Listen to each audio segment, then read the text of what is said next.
"You're not man enough to handle my sexual past," she said, bragging about sleeping with 47 men. So I walked out, and she's been calling me insecure ever since while begging to come back. Hey viewers, before we move on to the video, please make sure to subscribe to the channel and hit the like button if you want to see more stories like this. Thanks. The smell of coffee and sizzling bacon was the scent of our peace. Sunday mornings were ours. No work emails, no frantic schedules, just the quiet hum of the city outside our apartment and the soft sound of whatever indie playlist I had going. I stood at the stove, flipping pancakes, content in the simple, domestic rhythm of it. Sarah was curled on the couch, bathed in a square of morning light, her phone casting a bluish glow on her face. She'd been like that for an hour, scrolling, her thumb in endless, mechanical motion. There was a tension in her shoulders that had been there for a couple of weeks, a subtle stiffness when I'd touch her back, a shortness in her replies I'd written off as work stress. She was in marketing. Her job was a constant performance. I figured she just needed to recharge. I plated the food and brought it over, setting her plate on the coffee table. "Fuel for your scroll," I said, leaning down to kiss the top of her head. She barely acknowledged me, just gave a non-committal hum.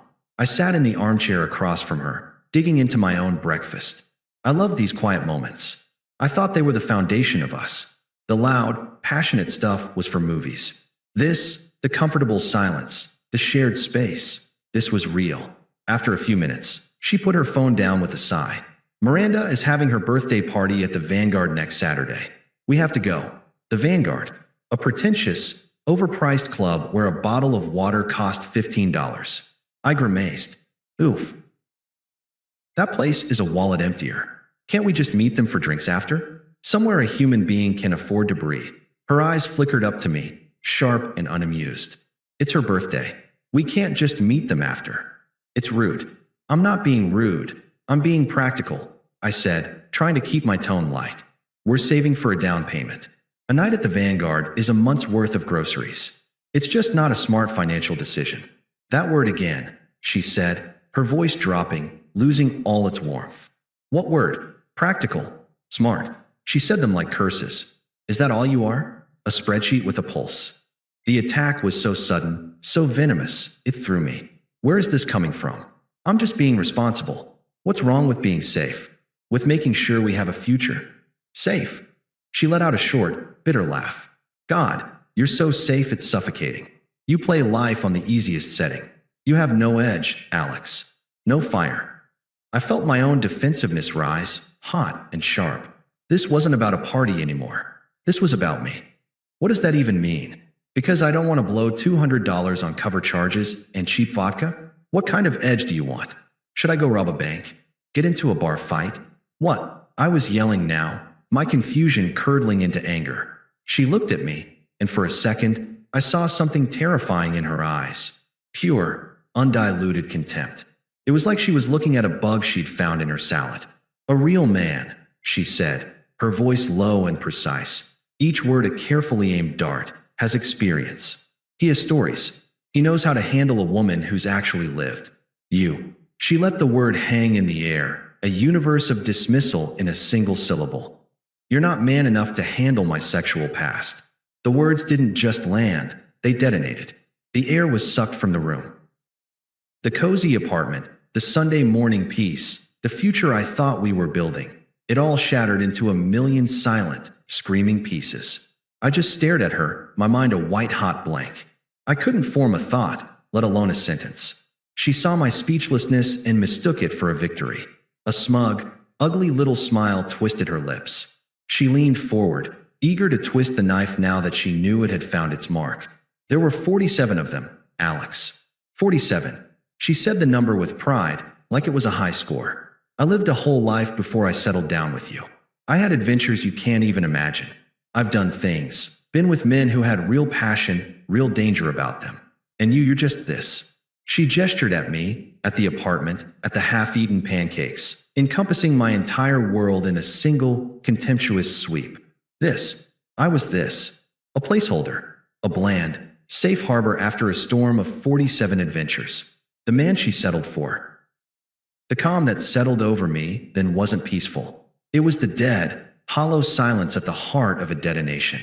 The pain was so immense it had already bypassed my nerves and become a simple, factual truth.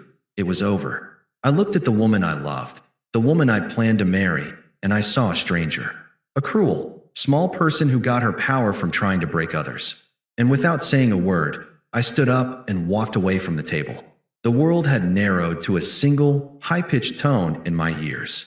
The cozy apartment, the morning sun, the smell of coffee, it all became a diorama behind a thick pane of glass. I was on the outside now. I had just been evicted from my own life by a single, vicious sentence. 47. Settled. You're just this. The words weren't just insults. They were a key, turning a lock I never knew existed, revealing a door out of a prison I hadn't realized I was in.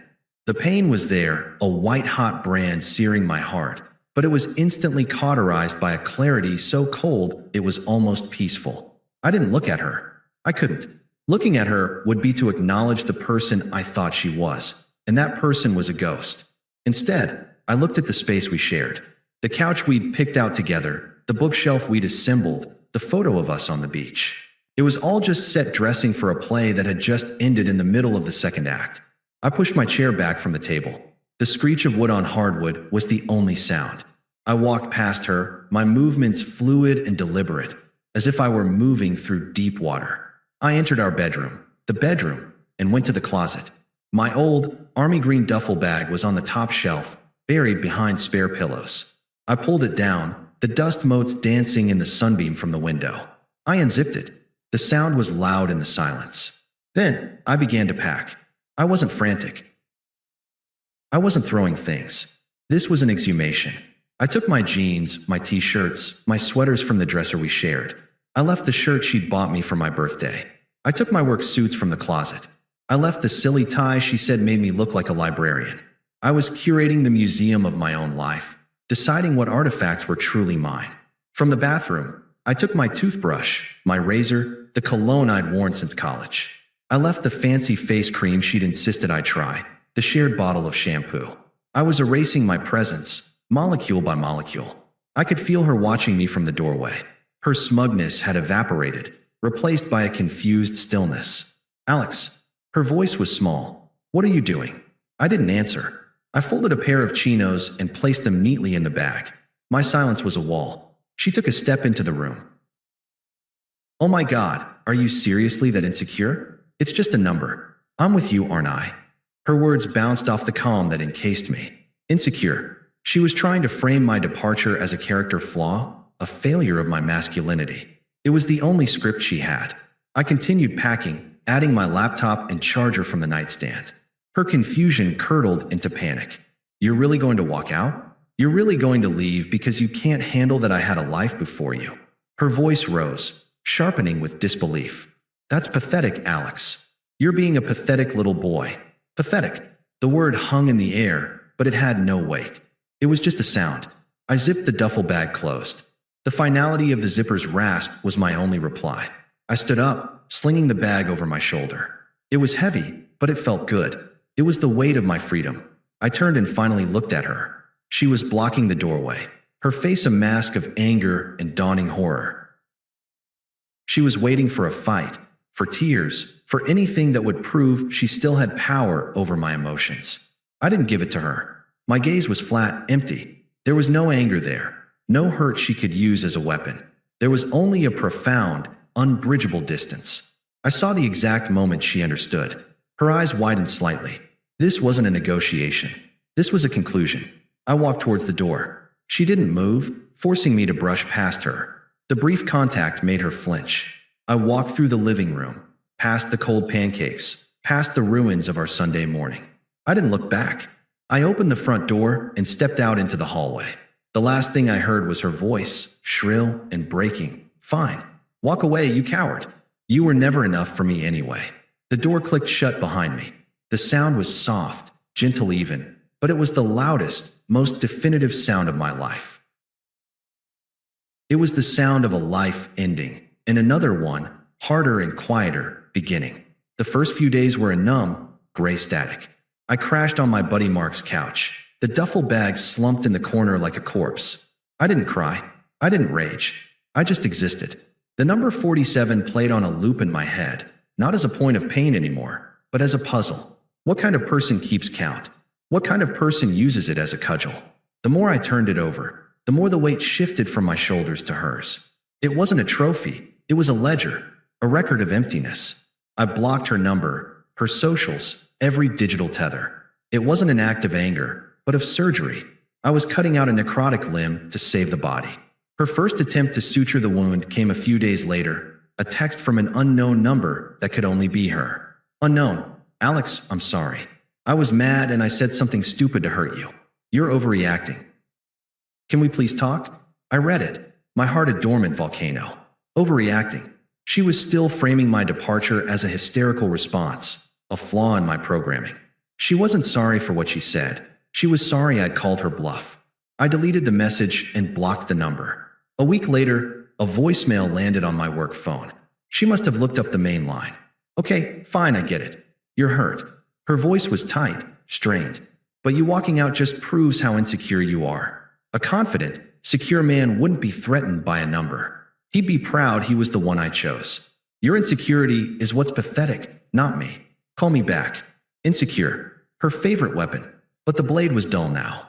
I saw the desperation behind the insult. She was following a script. He's insecure. He's weak. But I was no longer reading my lines. I saved the voicemail, not as a memento, but as a benchmark. A recording of the moment her confidence began to crack. The text started again, from another new number, 2 weeks in. Unknown. Alex, it's me. I'm going crazy. I miss you. It was just a number. Those guys meant nothing. You're the only one that mattered. You're the one I came home to. You're the one I love. Please, I love you. The shift was jarring. The insults had failed, so now came the love bombing.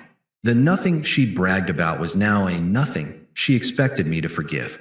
But the word love felt like a foreign language. You don't deliberately incinerate someone you love. I didn't reply. The silence was my answer. I started rebuilding. I went to the gym, channeling the confused energy into iron and sweat. I buried myself in work, taking on projects I'd been too comfortable to pursue before. I reconnected with friends, the ones she'd always subtly mocked for being unambitious. Their loyalty was a quiet, steady thing. They didn't ask for details, they just offered a beer, a game of pool, their presence. The internal shift was complete. The hurt was gone, replaced by a distant, academic pity. Sarah wasn't a villain. She was a tragic figure. The woman who built her identity on a body count was now realizing that numbers provide no warmth in an empty bed. Her empowered past was a ghost town, and she was the only one left in it. A month after I'd left, she ambushed me. I was at a coffee shop near my new office, reading a report, when a shadow fell over my table. I looked up. It was Sarah. She looked diminished. Her hair was lank. Her clothes looked thrown on. The sharp, contemptuous beauty she'd wielded like a weapon was gone, replaced by a frayed exhaustion. She'd lost weight, and it didn't suit her. Alex, she said, her voice a fragile thing. Please, just 5 minutes. I closed my report. I have nothing to say to you. I can't eat. I can't sleep, she whispered, her eyes welling up. She slid into the chair opposite me without invitation. I was an idiot. I was trying to seem cool or something. I was the one who was insecure. You were the best thing that ever happened to me, and I ruined it. I see that now. I ruined everything. She was crying in earnest now, silent tears tracking through her makeup. The performance was meant to elicit comfort, to pull me back into the role of her caretaker. I looked at her, my expression unchanging. Noted, the flatness of my tone seemed to shock her more than anger would have. The tears stopped, and her face hardened, the real her flickering through the mask of remorse. So that's it, she hissed, her voice low and venomous. You're just going to throw away 2 years because of one stupid fight? You're really going to be that cold? You really are as cold as you are insecure. There it was. The true colors, flashing like a warning signal. When the weeping damsel routine failed, the serpent returned. I stood up, gathering my things. I looked down at her, this woman who had once been my entire world, and I felt nothing but a vast, echoing emptiness. And then, for the first time, I smiled. It was a small, faint, pitying curl of the lips. Goodbye, Sarah. I turned and walked away, leaving her sitting there, surrounded by the ruins of her own making. I didn't look back. I didn't need to. I could feel her world unraveling, and the sound was like silence. The silence after the coffee shop was the most peaceful of my life. It wasn't the absence of sound, but the absence of her. The constant, low-grade static of her presence in my mind had been switched off. The world seemed sharper, the colors more vibrant. I was free. I focused on my new life with the same methodical precision I'd used to pack my duffel bag. The new apartment wasn't just a place to sleep. It was a sanctuary. I filled it with art I liked, books I wanted to read, and a silence that was mine alone. Work was no longer a job. It was a craft I was mastering. I started dating, not with the desperate energy of someone trying to replace a loss, but with the casual curiosity of someone exploring a new city. I met a woman named Elena, a graphic designer with a quiet confidence and a laugh that didn't feel like a weapon. We took things slow. It was easy. Sarah and the number 47 had become artifacts from a previous era. They held no emotional charge. They were just data points in the history of how I became who I was now. The only loose end was a small box of my mail that was still being delivered to the old apartment. I'd been putting it off, but after 2 months, it was time to sever the last physical tether. I unblocked her number, a clinical, administrative decision, and sent a single, neutral text. Me, I have a parcel box at the main post office. I'll text you the details. Please forward any remaining mail there. This will be my final message. I sent the address and reblocked her. The entire transaction took 15 seconds. I felt nothing. Less than a minute later, my phone rang. An unknown number, but I knew. I felt a flicker of annoyance, like a mosquito buzzing in a quiet room. I considered letting it go to voicemail, but I knew this was the final ghost that needed to be exorcised. I answered. For a moment, there was only the sound of ragged breathing, then a broken whisper. You win. Her voice was raw, stripped of all its former sharpness. Okay, you win. I'm nothing without you. I'm so alone. The girls, they don't get it. They think I'm dramatic. My family, they just look at me with pity. I have no one. I said nothing. I let the silence on my end be a canvas for her despair. Those 47 guys. She sobbed, the number now a confession, not a boast. It was the biggest mistake of my life. They were nobody. They used me and I let them because I thought it made me powerful. It didn't. It made me empty. You're everything. You were the only real thing. Tell me what to do. I'll go to therapy. I'll never say anything like that again. I'll do anything. Just please, don't leave me in this silence. I listened to the entire performance, the full arc from surrender to begging. There was no satisfaction in it. No schadenfreude. It was just noise. When she finished, the only sound was her wet, shaky breaths. Sarah, I said, my voice calm, clear, and utterly devoid of emotion. It was the tone of a librarian stating the closing time. She inhaled sharply, as if my saying her name was a lifeline. You need to understand something, I continued. This isn't about winning. It wasn't a competition. Then what is it about, she pleaded. It's about cause and effect. The problem was never the number. It was the weapon. The weapon. You used your past like a knife? I explained, my voice still flat, factual. You didn't share it with me. You stabbed me with it. And you were shocked when I didn't stick around to keep getting stabbed. That is an insecurity. That's self-preservation. But I didn't mean it like that. It doesn't matter what you meant. I cut her off, not with anger, but with finality. It only matters what you did. You called me insecure for walking away from disrespect. I call it having self-respect. And I've built a life now where that number, that night, and you are completely irrelevant. The word hung in the digital space between us. Irrelevant. It was the truest, most devastating thing I could have said. I don't believe you, she whispered, but it was weak. She could hear the truth in my voice. You don't have to. My peace isn't your business anymore. The chapter is closed. Do not contact me again. There was a choked sound, a final, gasping breath from the woman I used to love. I ended the call. I didn't block the number. I didn't need to. The conversation was over. The connection was severed. I placed my phone on the counter and looked out the window of my apartment. The city lights were beginning to twinkle in the dusk. Down on the street, I saw Elena walking toward my building, a smile on her face as she looked up and saw me. I smiled back. Then I turned and went to answer the door, leaving the ghost of Sarah and her 47 specters in the silent, indifferent past where they belonged. Thanks for watching. Make sure to subscribe to the channel and hit the like button. What do you think about this story? Share it in the comments.